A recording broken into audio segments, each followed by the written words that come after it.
من الشيطان الرجيم. بسم الله الرحمن الرحيم.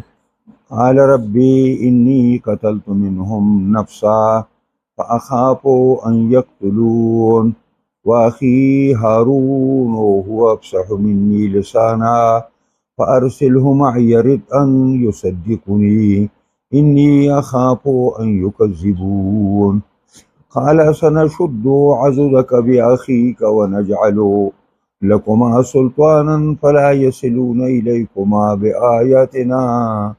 أنتما ومن اتبعكم الغالبون. فلما جاءهم موسى بآياتنا بينات قالوا ما هذا إلا سحر مفتر وما سمعنا بهذا في آبائنا الأولين. قال موسى ربي أعلم بمن جاء بالهدى من عنده ومن تكون له عاقبة الدار إنه لا يفلح الظالمون. صدق الله مولانا العظيم. دا موسی علیہ السلام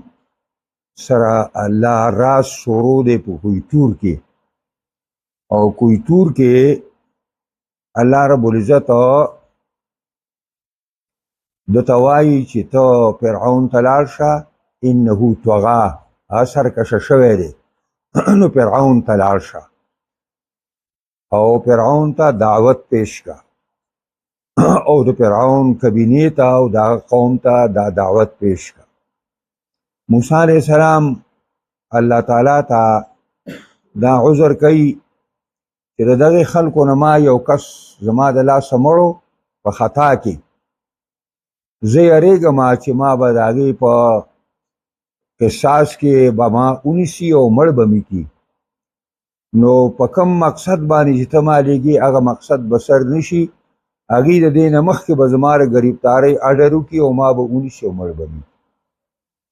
دا معنا نه ده چې ګینې دی دغه عذر کوي چې ګینې دا پیغمبري ما له مه راکوه یا دا دونه غټه ذمهداري ګینې ما ته ما حواله کوه. نه، دا نه ده. پیغمبران علیهم السلام داسې نه وي، د مرګ نه نه یریږي. خدای مطلب دی چې ته ما په کوم مقصد باندې لیږې نو هغه مقصد به سر نشي. نو زما دفاع پکار ده. زه د دې خبرې خواست او سوال تاسو ته کوم الله چې زما دفاع وکړي. دویمه خبره دا ده چې زما دا ژبه کې دا لکنت دی او زه آزاده خبره نشم کولی. زما رور هارون زما نه ډېر د ژبې په لحاظ سره ډېر فصیح او بلیغ انسان دی او د موقع مناسب ډېر ښه بحث کولی شي. نو زه چې کوم دعوت پیش کما نو حضرت هارون به زما وضاحت وکړي چې د موسی دا مطلب دی فرعون ته به ووایي او د فرعون کابینې ته به ووایي چې زما د رور دا مقصد دی، تاسو په دې خبرو باندې پوهه کوي، نو دی بیا ډېر په واضح انداز باندې پوهه کوي. دا معنا ده، بس دا معنا نه ده چې ګینې زما رور ما سره ملګری که چې هغه زما په ځای کې ووایي چې اچھا زه ورته یم چې زه پیغمبر یم، هغه وایي ته صدقته. نه نه، دغه نه. دې دپاره چې هغه زما چې کوم زه څه پیش کومه د هغې پوره وضاحت سره دا فرعون او دغه دا کابینه په دې باندې پوهه کي. نو قال ربي وویلي موسی علیہ السلام ای زما ربا انی قتلت منهم نفسا، یقینا ما وجلی دی دې قبطیانو نه یو تن لره په خطا. ما وله سوک ورکه او ساعت یې وخته، یو مظلوم مې ترې خلاصوه او سوک مې وله ورکه ایسته ترې ساه وخته د ظالم نه. نو فاخاف ان یقتلون، زه یریږم چې ما به مړ کي. ان یقتلوني دی نو دا هغه یې حذف شوې ده او دا کسره په دې نون باندې دال ده په هغه یې باندې چې دلته یې دا د متکلم ما به مړ کي. او اخي هارون هو افصح مني لسانا، او زما رور هارون چې دی ډېر فصیح دی زمانه د ژبې په لحاظ سره. یو خو خبرې بالکل آزادي کوي او په خبرو کې تکیه کلام نشته او د موقع مناسب خبرې کوي او د موقع مناسب ډیر ښه بیان کوي. نو زما هغه ورور هغه زما سره پیغمبر ساز کا فارسله معیا، پس اولیږه زما سره په منصب رسالت باندې زما هغه ورور هغه هم زما سره په دې کې شریک کا، ردعن په داسې حالت کې چې دا زما معاون وي، یصدقني او دې زما تصدیق کوي، یعنې زما د خبرې تشریح او وضاحت فرعونیانو ته وکړي. ولی انی اخاف ان یکذبون، زه یریږم دوی ما ته نسبت د دروغو، زما په خبره به نه پوهېږي، زما خبره کې زه د موسی علیه السلام په ژبه کې لکنت و، او دا لکنت هغه و چې دی د فرعون په کور کې و، بیا داسې د لوبو شو هر چا به په غېږ کې ګرځاو، فرعون به هم ګرځاو، او یو ځل فرعون دی ګیرې د فرعون یې ونیول او راچکې واله داسې، او فرعون ویل چې یاره دا خو ماته مغاله ښکاري. نو آسی بي بي ورته ویل چې خدای غر کړی دا ماشوم دی، تا څه لیونی دا ماشوم دی، ورګه زه به یې مخکې تجربه کومه. نو لاړه او په یو طباخ کې ملغلرې م راوړې او سکروټې م کېښودې. موسی علیه السلام بس هغه سکروټې ته ماشوم چې کوم شي ته لاس کوي نو زر یې خولې له وړي، نو سکروټې چې په لاس کې راکړه لاس یې اوسوه زر یې خولې ته کړم، دا ژبه یې اوسوه، نو دې ژبه کې دا لکنت ته هغې نه پیدا شوی. بیا دا سوال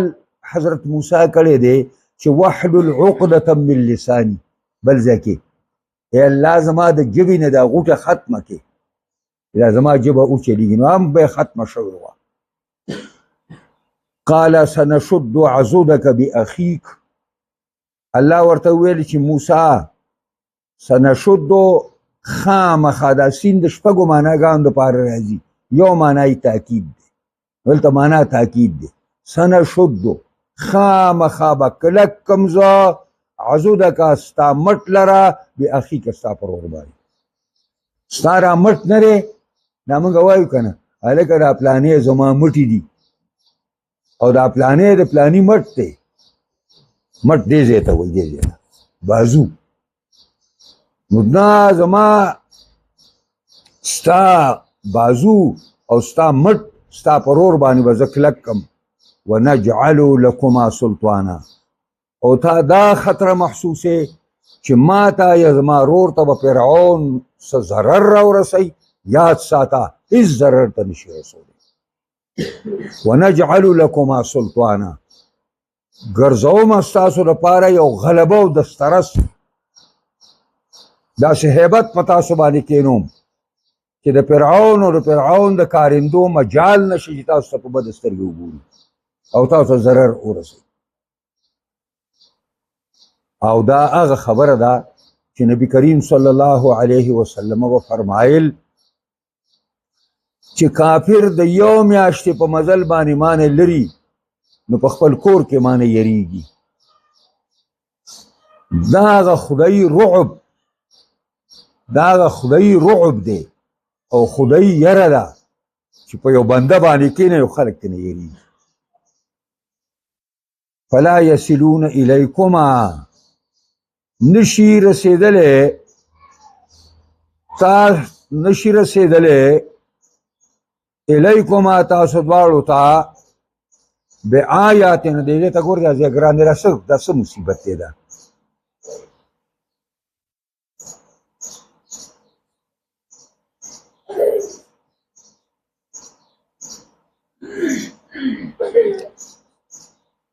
دې ته ګورئ تاسو دا ګورئ دی الیکما د پاسه درې ټکي کړي دي او د بآیاتنا او د انتما په منځ کې هم دا درې ټکي دي. دې ته د قرآن په اصطلاح کې معانقه وایي. معانقه معنا دا ده، هلکه شور مه کوه، چې دا بآیاتنا چې دی دا د یصلو الیکما سره هم ټچ کیدی شي، هغه له غېږ ورکوي نو معنا یې ټیک ده، او که دا بآیاتنا دغه الیکما باندې وقف وکړه او بآیاتنا انتما ومن اتبعکم الغالبون دې سره یو پله نو دې له غړی ورکوي چې دې له غړی ورکړي نو معنا یې ټیک ده او که هغې له غړی ورکړي نو هم معنا یې ټیک ده دواړو له معنا ټیک ده دا د دې درې ټکو مطلب دی ښه نو وایي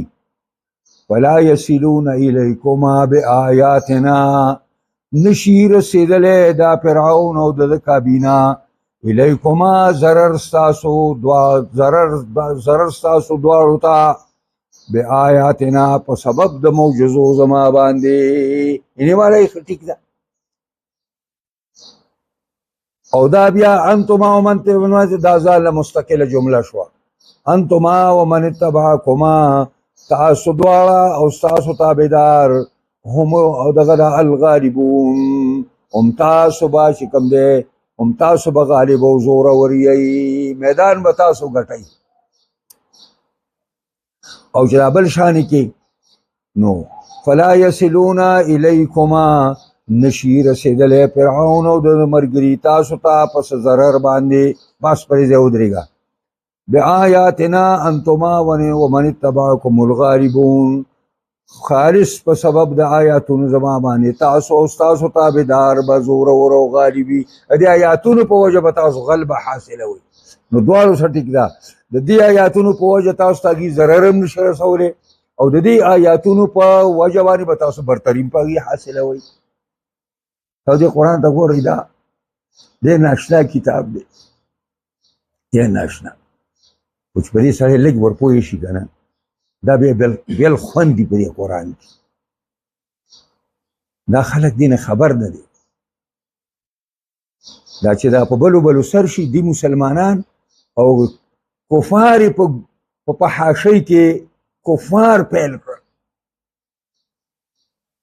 یعنې ټرمپ حیران شوی چې موږ ویل چې موږ فحاشان یو دا مسلمانان خو د فحاشۍ سرونه دي او خبر دی چې دغه څه مسلمانان دي دا خو ردي مسلمانانو له دی راغلی و ردي له فلما جاءهم موسی کله چې پس کله چې راغی موسی علیه السلام د فرعونیانو ته بآیاتنا په هغه آیاتونو زموږ بینات ښکاره آیاتونو یو امسا وه چې وبې غورځولو محربت ساز شو لاس مبارک به پرې ګریوان کې دننه که چې راوي بیسته د نور د شعاو په شانتې به پړکېده نو دوه معجزې دا وي او ټولې 9 معجزې الله حضرت موسی ته ورکړي دي د قرآن کې بل ځای ذکر دي بتسع آیات الی فرعون وملئه بل ځای ورته وایي لاړ شه په 9 معجزو کې فرعون ته او د هغه کابینې ته قالوا ما هذا الا سحر مفتر ویل فرعونیانو ما هذا ندی دا خبرې چې تیکې موسی الا سحر مفتر مگر دا جادو د ځانه ساز کړی شوی دی دا مفترن مختلقا دا یو جادو دی د ځانه ساز شوی دی ته چې دا خبره کې چې دا هر څه یو خدای پیدا کړي دي او دا هر څه یو خدای چلی او هغه خدای به یو ځل دا ټوله دنیا پناه کوي او بیا به دوباره ژوندي کوي او بیا به ورسره حساب کتاب کوي دا چې ته کومې دا خبرې کې که نه دا جادوګرۍ خبرې دي او اصل خبره دا ده چې وما سمعنا بهذا فی آبائنا الاولین نه دي اورېدلي موږ بهذا دا خبرې اتې چې کې چې دا هر څه یو خدای کوي او دا یو خدای به دا دنیا پناه کوي او بیا به دا یو خدای قیامت قایموي او بیا به دا یو خدای تمام مخلوق سه حساب کتاب کوي او د حساب کتاب په نتیجه کې به بعد جنت ته ځي او ډېر به چې کوم دی جهنم ته ځي دا خبرې چې ته کې دا موږ د خپلو پلارانو ړومبنو نیکونو نه دي اورېدلي دا بلکل نوې خبرې دي چې تا ځانه وضع کړې او د ځان دې سازي کړې قال موسى ربي أعلم بمن جاء بالهدى من عنده ومن تكون له عاقبة الدار إنه لا يفلح الظالمون اس موسى عليه السلام او هارون عليه السلام ته الله یو هدایت کړو او داسې ورته ویلي وو چې تاسو د ده سره نرمي کوئ، د فرعون سره د دعوت کې نرمي وکئ. یعنې داسې ونه ویل موسی علیه السلام چې مړه ته څه منافق یې او ته څه ګمراه یې، دا یې ورته ونه ویلې،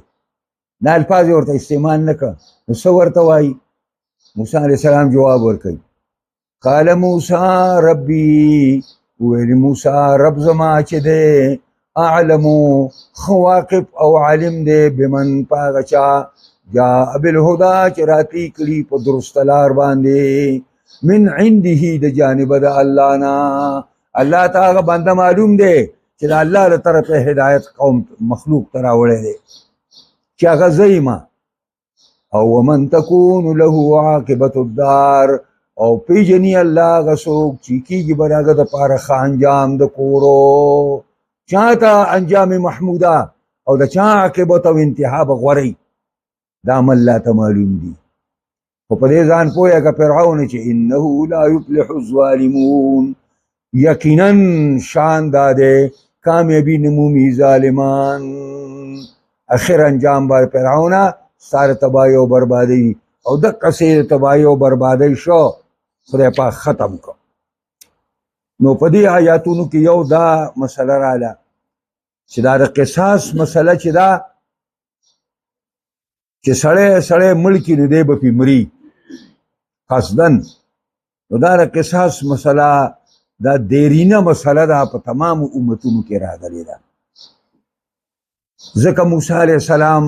دا یره محسوسه کړه او وی ویلې چې ربه هسې نه هغوی ما قصاص کړي. دا قصاص بیا امت مسلمه کې ډېر لرې حتی ورسېده کامیابۍ سره، او چې دا ګنده مغرب په خپلو خپو ودرېده، دا نن چې په مسلمانانو باندې لوبې کوي، دا عیسیان او یهود خبیثان، نو دوی قصاص ممنوع کړ او قصاص یې بند کړ. که تاسو کله وایي که نه وایي فلاني قوم اسمبلۍ پانسي بنده کړه، چې پانسي بنده پس پانسي قصاص دی که نه، پانسي بنده کړه. او د هغې نتیجه دا شو چې کله قصاص دوی بند کړ نو خلکو د وینو په تویولو باندې شروع وکړه، نو داسې وینې توی کړلې او خلک د دنیا خلک مړ کړ. او تاریخ د انسان دا اوس په دې باندې ګواه دی چې دوی به ویلې چې دا حضارت الغربیه، وایي دا د غرب یو ناشنا فیصله ده چې قصاص بند شي. دا جزایري صاحب وایي حالانکه صح ان تسمى الخساره البشريه، وایي ډېره درسته دا ده چې دې له سړی دا نوم کېدي چې دا انتهایی د تاوان د انسانانو فیصله دوی کړې ده چې د خلکو د وینو د تویولو اجازت یې ورکړی دی خلکو ته چې توی کوي د خلکو دا ویني. او نمبر 2 دا مشروعیت طلب العون عند التکلیف بما یشق. تا باندې یو کار ګران شو او ته د هغې دپاره معاون طلبی چې ما دپاره مددګار پکار دی زما سره لاس وکړي، نو دا جایز ده. موسی علیه السلام ته چې کله منصب رسالت حواله شو او د یو لوی ظالم مخې ته تلل ورته ویلی شو او دا په هغه باندې یقینا شاق او ګران دی، نو هغه معاون وغوښته چې زما رور هارون دی زما معاون شي. او نمبر 3 دا مشروعیت تلطف بخطاب الجبابرة، دا مشروع ده چې نرمي وکړي په خطاب د جبابرو کې. لکه د زمونږه دا څونه سربراهانو ځایونو ته چې دا دجال راغلی و نو ټولو دا چاپلوسۍ وکړې او دا دغه یې ورسره وکړه، نو دارنګې زمونږه چې دا کم د غریبانانو تپوس کوونکی ملک دی، دا څه ورته وایي، دا الجزیره چې راغی دغه د خبر رسانه ایجنسی ده کنه د سنوم وي ها قطر دی کنه نو د قطر هغه صدر هم تقریر کړی دی دغه خبيث لپاره د ماښام ډوډۍ کړې وه او په هغې کې چې څونه تقریر کړی دی نو هغه ټول تقریر هغه د فلسطین په مسله ورسره کړی بل څه ورته نه دي ویلي او فلسطین او په هغې کې کوم مظالم شروع دي او د هغې د بندولو مطالبه یې کړې نو دارنګې والاعلانة القول له چې جبابره سره به کله کله نرم رویه اختیارې بل هو مشروع مع كل يدعي الى الحق من اجل ان يتفهم القول ولا يفلق عليه بالاغلاق عليه بس هر یو کس سره داسې نرمي پکار ده او په حق ته په نرمۍ را بلل پکار دي کېدی شي چې په ده باندې څه اثر وشي ځکه فرعون په باره کې الله تعالی موسی علیه السلام او هارون علیه السلام ته وایي چې سختی او غلظت ورسره مه کوئ کېدی شي چې دی ویریږي د الله نه دا د دې سبق خلاصه وه الله رب العزت موږ او تاسو په قرآن عظیم الشان کتاب باندې پوهه کړي او دې سره سره دی الله موږ له په دې باندې د کامل مکمل عمل کولو توفیق راکړي الله قرآني نظام د شریعت نظام په تمام جهان خاص کر پاکستان کې راولي دې له څو کار کوي کامیابي کې څوک مخالفت کوي هدایت ورته وکړي که بد قسمت یې تباهي کړي یا الله څونه کفار دي الله تعالی ټول ذلیله کړي اسلام او مسلمان قوم ارضه کې غالب کړي او دا د مسلمانانو سربراهانو ته الله هدایت وکړي درست لار ورته وښایي او که دې قابل نه نو الله زموږ د سټون نه د اسخا مرداري وغورځوي یا الله زموږ په حالت باندې رحم وکړي او خاتمه زموږ ټول په ایمان باندې کې اللهم ربنا آتنا فی الدنیا حسنه